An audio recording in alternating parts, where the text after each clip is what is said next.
नमस्कार दोस्तों, मैं राहुल मिश्रा और मैं आप सभी का एक बार फिर से स्वागत करता हूं। और रोज की तरह आज भी आपके लिए करंट अफेयर्स लेकर आ गया हूं और आज तारीख है 1 मई। आज के जो भी इंपॉर्टेंट करंट अफेयर्स हैं उसको फटाफट से डिस्कस कर लेते हैं। एक क्वेश्चन आपकी स्क्रीन पर है कि किसको कतर में भारत के अगले राजदूत के रूप में नियुक्त किया है।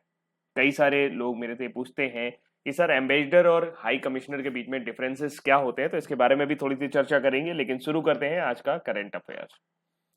भारत ने कतर और बहरीन में नए राजदूतों की नियुक्ति का ऐलान किया है। दीपक मित्तल, नाम याद रखिएगा, दीपक मित्तल, इनको कतर में भारत का अगला राजदूत के रूप में नियुक्त किया गया है। वहीं दूसरी ओर पीयूष श्रीवास्तव, इनको बहरीन में भारत का अगला राजदूत नियुक्त किया गया है।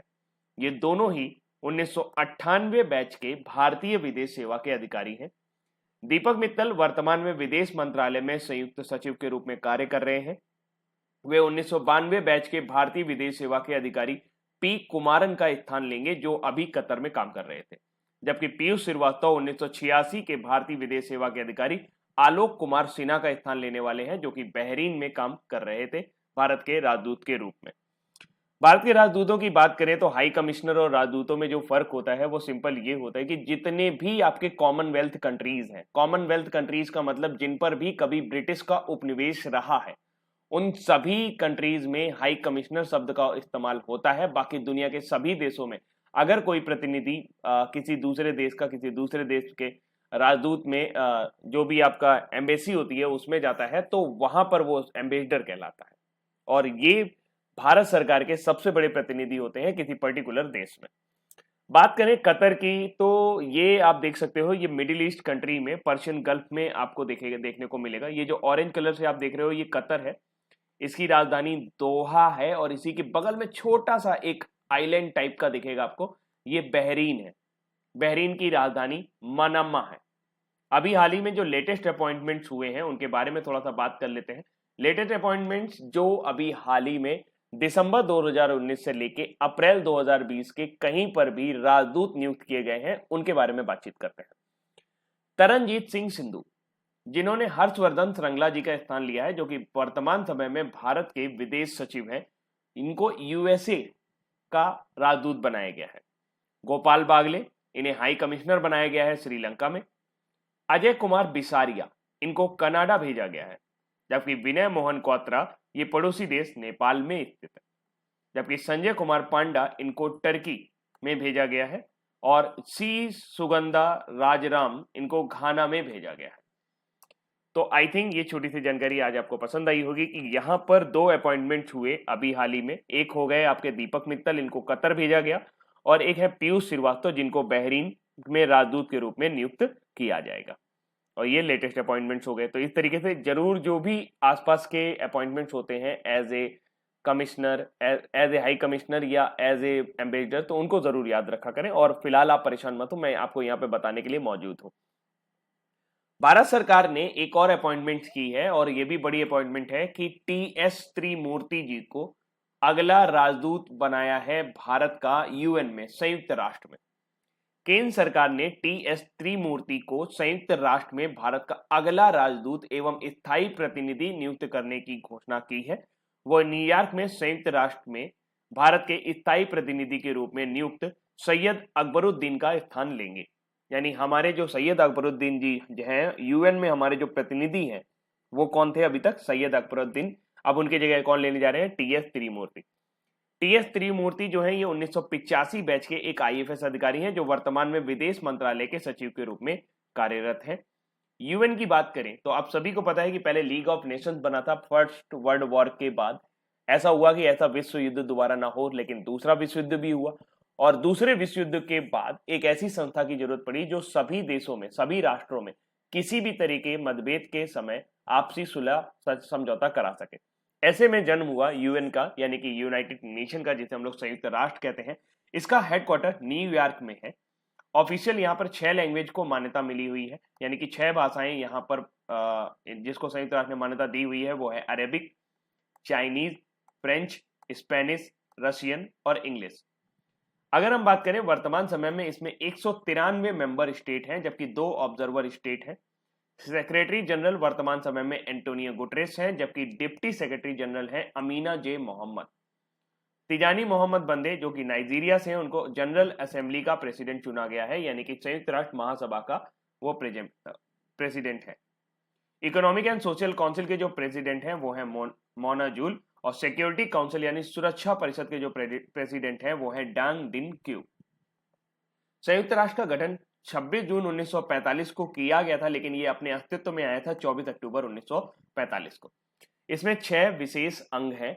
जनरल असेंबली, इसमें 193 मेंबर हैं। सिक्योरिटी काउंसिल, संयुक्त राष्ट्र का सबसे मजबूत संगठन, इसमें 15 मेंबर हैं, 5 जिसमें परमानेंट हैं, 10 इसमें नॉन परमानेंट है। Economic and social council, trusteeship council and international court of justice, अंतरराष्ट्रीय न्यायालय, ये एक अकेला ऐसा संयुक्त राष्ट्र का अंग है जिसका मुख्यालय हेग नीदरलैंड में स्थित है। इसके अलावा सेक्रेटरीट यानी कि सचिवालय। तो ये रही थोड़ी सी जानकारी यूएन के बारे में। और यूएन के बारे में जानकारी क्यों बताई, क्योंकि यूएन में अभी हाल ही में संयुक्त राष्ट्र के भारत के प्रतिनिधि होंगे टीएस त्रिमूर्ति, जो कि सैयद अकबरुद्दीन का स्थान लेंगे। अगली जानकारी है कि भारत को एडीबी यानी एशियन डेवलपमेंट बैंक 1.5 बिलियन का कोविड-19 पैकेज देने जा रहा है। ये लोन के फॉर्म में होगा, और इस लोन के लेने के बाद भारत एशियाई विकास बैंक का सबसे बड़ा कर्जदार और एडीबी का चौथा सबसे बड़ा शेयर धारक है। एशियाई विकास बैंक ने भारत को लगभग $30 बिलियन की मंजूरी दी रखी है। हाल ही में एशियाई विकास बैंक ने कोविड-19 से निपटने के लिए देश की प्रतिक्रिया के वित्त पोषण के लिए भारत के पास $1.5 बिलियन का कोविड-19 पैकेज देने की घोषणा की है। यह एडीबी की कोविड सहायता कार्यक्रम का एक हिस्सा है, जिसके तहत बैंक ने एशियाई देशों को अपनी अर्थव्यवस्थाओं को पुनर्जीवित करने के लिए लगभग $20 बिलियन प्रदान किए हैं।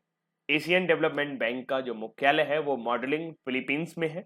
वर्तमान समय में मासात्सुगु असाकावा इसको संभाल रहे हैं एज ए उस अध्यक्ष। अगली जानकारी है नीरज व्यास जो है, आज तो ऐसा लग रहा था लगातार अपॉइंटमेंट्स ही यहाँ पर देखने को मिल रहे हैं। नीरज व्यास जो है ये पीएनबी हाउसिंग फाइनेंस लिमिटेड के अंतरिम एमडी और सीईओ बने हैं। कंफ्यूज मत होइएगा, ये पंजाब नेशनल बैंक नहीं है, ये Punjab national bank housing finance limited है। नीरज व्यास जी को 8 महीने की अवधि के लिए पीएनबी हाउसिंग फाइनेंस लिमिटेड के अंतरिम प्रबंधक निदेशक और मुख्य कार्यकारी अधिकारी के पद पर नियुक्त किया गया है। उनकी नियुक्ति संजय गुप्ता जी के स्थान पर की गई है, जो वर्तमान में कंपनी के प्रबंध निदेशक और मुख्य कार्यकारी अधिकारी के रूप में सेवारत है। बैंकिंग में 36 से अधिक वर्षों तक अनुभव रखने वाले नीरज व्यास एक वरिष्ठ बैंकिंग पेशेवर हैं और वर्तमान में कंपनी में बोर्ड में स्वतंत्र निदेशक के रूप में यानी कि इंडिपेंडेंट डायरेक्टर के रूप में कार्यरत थे। पीएनबी की बात करें तो अभी हाल ही में पीएनबी का सहित कई सारे बैंकों का मर्जिंग हुआ, जिसमें से पीएनबी में मर्ज हुआ है ओरिएंटल बैंक ऑफ कॉमर्स और यूनाइटेड बैंक, और ये देश का दूसरा सबसे बड़ा पब्लिक सेक्टर बैंक बन गया है। कैनरा बैंक में मर्जिंग हुई है सिंडिकेट बैंक की, और ये देश का चौथा सबसे बड़ा पब्लिक सेक्टर बैंक बना है। जबकि यूबीआई यानी कि यूनियन बैंक ऑफ इंडिया में मर्जिंग हुई है आंध्रा बैंक और कॉरपोरेशन बैंक की, जिसकी वजह से ये 5वां पब्लिक सेक्टर बैंक बन गया है। इंडियन बैंक में मर्जिंग हुई है इलाहाबाद बैंक की, और इस तरीके से ये 7वां सबसे बड़ा पब्लिक सेक्टर बैंक बन गया है। पीएनबी की बात करें तो पीएनबी में मर्जिंग हुई है ओबीसी और यूनाइटेड बैंक की। पीएनबी के वर्तमान समय में एमडी एंड सीईओ जो पंजाब नेशनल बैंक के हैं वो हैं एस मल्लिकार्जुन राव। ये वर्तमान समय में पीएनबी के एमडी के रूप में कार्य कर रहे हैं। अगली जानकारी है कर्नाटक के पूर्व क्रिकेटर जे अरुण कुमार जो हैं ये यूएसए के नए कोच होने वाले हैं। किंग्स 11 पंजाब के बल्लेबाजी के किंग्स 11 पंजाब एक ऐसी टीम है जो इंडियन प्रीमियर लीग यानी कि आईपीएल के लिए खेलती है, के बल्लेबाजी कोच के रूप में भी ये अपनी सेवाएं दे चुके हैं और कर्नाटक के पूर्व प्रमुख क्रिकेटरों में से एक रहे हैं जे अरुण कुमार। उनको यूएसए यानी कि यूनाइटेड स्टेट ऑफ अमेरिका यानी अमेरिका की राष्ट्रीय टीम का मुख्य कोच बनाया गया है। वह अंतरिम कोच जेम्स पेमेंट का स्थान लेने वाले हैं। उन्होंने कई वर्षों तक कर्नाटक टीम के साथ काम किया है और इंडियन प्रीमियर लीग में किंग्स 11 के बल्लेबाजी कोच के रूप में भी सेवाएं दी हैं। उन्होंने प्रथम श्रेणी क्रिकेट में 7,200 से अधिक रन बनाए हैं, जबकि लिस्ट ए गेम्स में 3,000 से अधिक रन बनाए थे। कर्नाटक की बात आई है तो कर्नाटक अभी हाल ही में कुछ चर्चा में रहा है, उसके बारे में चर्चा कर लेते हैं। जो हिंदी वाले विद्यार्थी हैं वो ध्यान रखेंगे कि एक स्लाइड बाद में लगी हुई है जिसमें हिंदी में है, तो अगर वो पीडीएफ डाउनलोड करेंगे तो वहां पर ये उनको देखने को मिल जाएगा। फिलहाल मैं 2 सेकंड के लिए यहाँ पर रुक रहा हूं, उसके बाद हम लोग इंग्लिश वाली स्लाइड पर चलेंगे और डिस्कस करेंगे। आप स्क्रीनशॉट लेना चाहते हैं तो ले सकते हैं। भारत जो है एक वर्ल्ड क्लास फैसिलिटी यानी कि एक विश्व स्तरीय सुविधा डेवलप कर रहा है कर्नाटक के चेल्लाकरे में। किस लिए? ताकि जो हमारे अंतरिक्ष यात्री हैं उनको रूस ना भेजा जा सके और वो यहीं पर ट्रेन किए जा सके, क्योंकि यहां पर एक ऐसी फैसिलिटी का होना अनिवार्य है जिसमें गुरुत्वाकर्षण 0 किया जा सके। आईसीजी यानी इंडियन कोस्ट गार्ड ने अभी हाल ही में एक हाई स्पीड इंटरसेप्टर बोट जिसका नाम C448 है, मैंगलोर कर्नाटक में कमीशन की है। 107वीं भारतीय विज्ञान कांग्रेस का अभी हाल ही में आयोजन बेंगलोर कर्नाटक में हुआ था, जिसकी थीम थी science and technology rural development. नवा टाइम टॉम ट्रैफिक इंडेक्स जारी हुआ था जिसमें पता चला कि बेंगलोर जो है इसमें विश्व का सबसे खराब ट्रैफिक है। 10 खराब ट्रैफिक वाले शहरों में, विश्व के 10 सबसे खराब शहर ट्रैफिक वाले शहरों में 4 भारत के हैं। इसमें आपका मुंबई और पुणे और कोलकाता भी शामिल है, जिसमें से सबसे खराब ट्रैफिक जो है वो बेंगलोर का है। Indian scientist doctor Shakya Singh Sen को अभी हाल ही में और उनकी टीम ने हाल ही में Merck young scientist award 2019 Karnataka में जीता है। मर्क यंग साइंटिस्ट अवार्ड उन साइंटिस्टों या उन वैज्ञानिकों को दिया जाता है जिन्होंने 10 साल से कम के अनुभव रखते हैं, मतलब उनको अभी 10 साल से ज्यादा अनुभव नहीं हुआ है, 10 साल से कम अनुभव है, लेकिन उनके अंदर एक बहुमुखी प्रतिभा है केमिकल के क्षेत्र में काम करने की। तो डॉक्टर साक्य सिंह सेन कर्नाटका से बिलोंग करते हैं और इस तरह से उन्होंने मर्क यंग साइंटिस्ट अवार्ड जीता है। किरण मजूमदार शाह ये भी बेंगलोर कर्नाटका से बिलोंग करती हैं और ये चौथी इंडियन है, यानी कि चौथी भारतीय हैं जिन्होंने इस साल जनवरी 2020 में ऑस्ट्रेलिया का हाईएस्ट सिविलियन ऑर्डर यानी कि नागरिक सम्मान ग्रहण किया था। बायोकॉन की संस्थापक हैं ये। कर्नाटका सीएम जी ने अभी हाल ही में, यानी कि कर्नाटक के मुख्यमंत्री ने अभी हाल ही में जन सेवक स्कीम लॉन्च की थी। इस स्कीम यानी इस योजना का, जन सेवक योजना का जो मेन मोटिव था लोगों के घरों तक सरकारी योजनाओं को पहुंचाना। और इस तरीके से यहां पर आपको बीएस येदियुरप्पा का पूरा नाम भी पढ़ने को मिल सकता है, बुक्का नकरे सिडा लिंगप्पा येदियुरप्पा। बीएस येदियुरप्पा ही ठीक है। मैंगलोर की एक महिला है एडलीन कैस्टेलिनो, जिन्होंने इस बार का मिस दीवा यूनिवर्स 2020 टाइटल जीता है। जो भी इस पेटेंट को जीतता है, पेजेंट को जीतता है, वही भारत की ओर से मिस यूनिवर्स की पेजेंट में यानी कि मिस यूनिवर्स की प्रतियोगिता में भाग लेता है। तो इस बार एडलीन कैस्टेलिनो जो कि कर्नाटक से है, मैंगलोर से है, वो भारत की तरफ से मिस यूनिवर्स प्रतियोगिता में भाग लेंगी। कर्नाटका सरकार ने अभी हाल ही में नमस्ते ओवर हैंडशेक नाम की एक स्कीम लॉन्च की थी ताकि वो कोविड-19 के प्रचार प्रसार को रोक सके। कैपिटल सिटी कर्नाटका की बेंगलुरु है। चीफ मिनिस्टर हैं बीएस येदियुरप्पा, बुक्का नकरे सिड्डा लिंगप्पा येदियुरप्पा। गवर्नर हैं वजुभाई वाला। स्टेट एनिमल भारतीय हाथी, state bird Indian roller, state tree Indian sandalwood यानी कि चंदन का पेड़, स्टेट फ्लावर निम्फिया निलंबो यानी जिसे हम लोटस यानी कि कमल का फूल भी कहते हैं।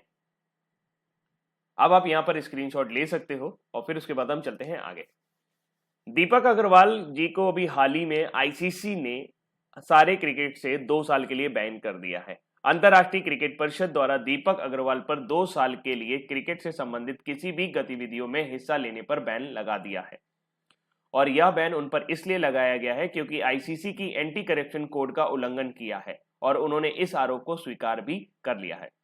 अब दीपक 27 अक्टूबर 2021 के बाद ही क्रिकेट से संबंधित गतिविधियों में अपनी भागीदारी जारी रखने के लिए स्वतंत्र होंगे। दीपक अग्रवाल 2018 टी10 क्रिकेट लीग में सिंधी फ्रेंचाइजी के टीमों के मालिक में से एक थे और उन्होंने आईसीसी के अनुच्छेद 2.4.7 के उल्लंघन का आरोपी पाया गया है, जिसके अंतर्गत जांच में बाधा या देरी करना, उनके ऊपर मैच फिक्सिंग के आरोप थे और टीम फिक्सिंग के भी आरोप थे, जिसमें किसी भी दस्तावेज या अन्य जानकारी को छुपाना, छेड़छाड़ करना या नष्ट करना या जो जांच के लिए अहम हो सकता है, जिसे आईसीसी भ्रष्टाचार रोधी संहिता के तहत भ्रष्ट आचरण के सबूतों की खोज की जा रही हो। तो ऐसे में दीपक अग्रवाल जो है उनको आईसीसी ने 2 साल के लिए बैन कर दिया है। इंटरनेशनल क्रिकेट काउंसिल की अगर हम बात करें तो इसका मुख्यालय है दुबई, यूनाइटेड अरब अमीराट्स में। चेयरपर्सन वर्तमान समय में शशांक मनोहर है, जबकि सीईओ है मनु सहानी। इसका मोटो है क्रिकेट फॉर गुड, 15 जून 1909 को आईसीसी यानी इंटरनेशनल क्रिकेट काउंसिल की गठन हुआ था। वेटरन एक्टर ऋषि कपूर जी अब हमारे बीच नहीं रहे हैं। एक दिन पहले ही इरफान खान को हम लोगों ने खोया था और अब इरफान खान के एक निधन के एक दिन बाद 30 अप्रैल 2020 को ऋषि कपूर जी ने भी अलविदा कह दिया है। दो दिग्गज अभिनेताओं को गवा देना फिल्म इंडस्ट्री के लिए बहुत बड़ा झटका है। वे 67 साल के थे। ऋषि कपूर सितंबर 2019 में न्यूयॉर्क में लगभग एक साल से कैंसर का इलाज करवाने के बाद भारत लौटे थे और उन्हें साल 2018 में पता चला था कि वे कैंसर से पीड़ित हैं। इसके बाद वे अपने इलाज के लिए न्यूयॉर्क चले गए थे। ऋषि कपूर का जन्म 4 सितंबर 1952 को हुआ था। ऋषि कपूर एक भारतीय फिल्म अभिनेता, फिल्म निर्माता और निर्देशक थे। उन्हें बॉबी के लिए 1974 में सर्वश्रेष्ठ अभिनेता के लिए फिल्म फेयर पुरस्कार के साथ ही 2008 में फिल्म फेयर लाइफटाइम अचीवमेंट पुरस्कार सहित अन्य पुरस्कारों से भी सम्मानित किया जा चुका है। ऋषि कपूर जी का जन्म 1952 में हुआ था। अगली जानकारी है, एक्सिस बैंक जो है वो मैक्स लाइफ इंश्योरेंस में अधिग्रहण करने जा रही है। अभी इस डील के पहले की बात देखिए और इस डील में अभी आप देख सकते हैं कि 2.0% है एक्सिस बैंक के शेयर, जबकि मित्सुई सुमिटोमो इंश्योरेंस सेक्टर के यहाँ पर 25.5 शेयर हैं और मैक्स फाइनेंशियल सर्विसेज के यहाँ पर 72.5% है। इस डील के बाद अब 30% शेयर जो होंगे वो एक्सिस बैंक के हो जाएंगे और 70% जो शेयर होंगे वो मैक्स फाइनेंशियल सर्विसेज के होंगे, जबकि मित्सुई सुमिटोमो इंश्योरेंस जो है वो अपने शेयर को स्वैप कर रही है। भारत के प्रमुख निजी क्षेत्र के ऋणदाता एक्सिस बैंक ने हाल ही में घोषणा की है कि वह मैक्स फाइनेंशियल इंश्योरेंस के साथ अपने संयुक्त उद्यम मैक्स लाइफ इंश्योरेंस में 29% की अतिरिक्त हिस्सेदारी हासिल करेगा। इस अधिग्रहण से एक्सिस बैंक की कुल हिस्सेदारी बढ़कर 30% हो जाएगी। शेष 70% हिस्सेदारी मैक्स फाइनेंशियल सर्विसेज के पास ही रहेगी। इस समझौते से पहले मैक्स लाइफ इंश्योरेंस में लगभग 25.5% के स्वामित्व मित्सुई सुमितोमो इंश्योरेंस के पास था, जिसने अपने शेयर एक्सिस बैंक को होल्ड कर दिए हैं। एक्सिस बैंक की बात करें तो एक्सिस बैंक का जो मुख्यालय है वो आपको मुंबई में देखने को मिलता है। वर्तमान समय में इसके सीईओ हैं अमिताभ चौधरी और एक्सिस बैंक में कई और सब्सिडरी चलती हैं। फिलहाल ये 1 जनवरी 2019 से उसके सीईओ हैं और ये axis bank is the third largest Indian bank offering the widest assortment of financial products. The bank has its head office in Mumbai, Maharashtra. It has a 4,800 branches, 70,801 ATMs and 4,917 cash recycles spread across the country and 31st March 2020 and 9 international offices. तो इस तरीके से axis bank जो है ये भारत का तीसरा सबसे बड़ा बैंक है। अगली जानकारी है, ब्रिटेन की जो सरकार है वो बाउंस बैक स्कीम लाने जा रही है। क्या होती है ये बाउंस बैक स्कीम? ब्रिटेन सरकार कोरोना वायरस की महामारी के लॉकडाउन के कारण संकट का सामना कर रहे छोटे कारोबारियों की मदद के लिए बाउंस बैक लोन स्कीम की शुरुआत की है। यह योजना 100% राज्य द्वारा वित्त पोषित होगी और इस योजना के तहत छोटे कारोबारी प्रथम 12 महीनों के लिए 2,000 पाउंड से लेकर 50,000 पाउंड तक के ब्याज मुक्त ऋण हेतु ऑनलाइन आवेदन कर सकते हैं। उल्लेखनीय है कि ब्रिटेन कोविड-19 महामारी के कारण जान गंवाने वाले राष्ट्रीय स्वास्थ्य सेवा कर्मियों के परिवार के लिए 60,000 पाउंड की बीमा योजना की घोषणा भी की है। ब्रिटेन में अब तक 1,61,000 से अधिक लोगों में कोरोना संक्रमण की पुष्टि हुई है। वहीं ब्रिटेन में इस महामारी से अब तक 23,000 लोगों की मौत हुई है। जो तस्वीर आप यहाँ पर देख रहे हैं ये है ऋषि सुनक, जिनको अभी हाल ही में ब्रिटेन का फाइनेंस मिनिस्टर बनाया गया था। फाइनेंस मिनिस्टर कह सकते हैं या उन्हें चांसलर ऑफ एक्सचेकर भी वहां की लैंग्वेज में कहा जाता है। तो ब्रिटेन सरकार लेके आई है बाउंस बैक स्कीम। जो भी छोटे कारोबारी हैं उनको 12 महीनों के लिए 2,000 पाउंड से लेके 50,000 पाउंड तक के वो लोन बिना ब्याज के हासिल कर सकते हैं। अब बारी है आज के हमारे न्यूज फटाफट की। आयुष्मान भारत दिवस मनाया गया 30 अप्रैल को। 30 अप्रैल को आयुष्मान भारत दिवस मनाया गया। आयुष्मान जो योजना है वो एक इस तरह की योजना है, जो भी आयुष्मान कार्ड धारक होंगे उनका एक तरह से बीमा योजना है। आप इसे मेडिक्लेम पॉलिसी के जैसा भी समझ सकते हैं। जिसके पास भी आयुष्मान कार्ड होता है उसको अस्पतालों में मुफ्त इलाज की सुविधा प्राप्त होती है। आयुष्मान भारत दिवस इज सेलिब्रेटेड ऑन 13 अप्रैल। ये 30 अप्रैल को मनाया गया है। इस डे का जो एम है, इसका जो मोटिव है वो ये है कि किसी तरीके से अफोर्डेबल मेडिकल फैसिलिटीज प्रोवाइड करना जो भी रिमोट एरिया है कंट्री के, यानी कि कंट्री में जहां पर भी गरीबी है और जो सही ढंग से हमारे टच में नहीं है, मुख्य जीवन धारा से टच में नहीं है, उनको वहां पर मेडिकल फैसिलिटी पहुंचाना। इसका फुल फॉर्म है ABPMJAY, यानी आयुष्मान भारत प्रधानमंत्री जन आरोग्य योजना। इसको हम नेशनल हेल्थ प्रोटेक्शन मिशन के रूप में भी जानते हैं। ये पीएम मोदी द्वारा 14 अप्रैल 2018 को 14 अप्रैल यानी कि हमारे बाबा साहब भीमराव अम्बेडकर जी की जयंती के दिन बीजापुर छत्तीसगढ़ से इसे लॉन्च किया गया था। ये एक इंपॉर्टेंट पॉइंट है। आयुष्मान भारत दिवस कब मनाया जाता है? 30 अप्रैल को। और ये कहां से शुरू किया गया था? बीजापुर छत्तीसगढ़ से। कब शुरू किया गया था? 14 अप्रैल 2018 को। इसके जरिए जो भी बेनिफिशियरी हैं उनको कैशलेस बेनिफिट मिलता है पब्लिक और प्राइवेट हॉस्पिटल में, यानी कि सरकारी और प्राइवेट निजी अस्पतालों में उनको कैश नहीं दिया जाता, लेकिन उनके पास एक कार्ड पहुंच जाता है जिसके जरिए वो डेबिट कार्ड या क्रेडिट कार्ड की तरह उसको इस्तेमाल कर सकते हैं और अपने हॉस्पिटल के बिल्स का भुगतान कर सकते हैं। इसका जो एम है वो 50 करोड़ बेनिफिशियरी को कवर करना है। हाल फिलहाल 2.33 करोड़ परिवारों को इसके अंदर कवर किया गया है अर्बन एरिया से, जबकि 10 करोड़ जो फैमिली हैं ओवरऑल कवर की गई हैं और 8 करोड़ उनमें से जो हैं वो ग्रामीण क्षेत्रों से आती हैं। इसके जरिए 5 लाख रुपए तक का हर फैमिली को कवर दिया जाता है। अगली जानकारी है एमपी सरकार यानी मध्य प्रदेश सरकार ने इम्यूनिटी सिस्टम को बढ़ाने के लिए एक जीवन अमृत योजना शुरू की है। क्या है भाई ये जीवन अमृत योजना? तो मध्य प्रदेश सरकार ने कोविड-19 महामारी से मुकाबले के लिए जरूरी इम्यूनिटी सिस्टम को बढ़ाने के लिए जीवन अमृत योजना शुरू की है। इस योजना के तहत राज्य सरकार लघु वनोपज संघ के साथ सहयोग से राज्य के आयुष, आयुर्वेद, योग और प्राकृतिक चिकित्सा, यूनानी सिद्ध और होम्योपैथी विभाग द्वारा तैयार किए गए विशेष त्रिकुट चूर्ण, जिसमें पीपल, अदरक और काली मिर्च के पैकेट कोरोना संक्रमण वाले क्षेत्रों को नागरिकों को निःशुल्क वितरित करेगी। और इसके साथ ही राज्य के 1 करोड़ लोगों को 50 ग्राम के इन पैकेटों को वितरित करने का लक्ष्य रखा गया है। और जो भी इसका सेवन करेगा उनके अंदर इम्यूनिटी यानी कि रोग प्रतिरोधक क्षमता डेवलप हो जाएगी। मध्य प्रदेश के मुख्यमंत्री शिवराज सिंह चौहान, मध्य प्रदेश की राजधानी भोपाल, मध्य प्रदेश का राज्यपाल जो है वर्तमान समय में लालजी टंडन है।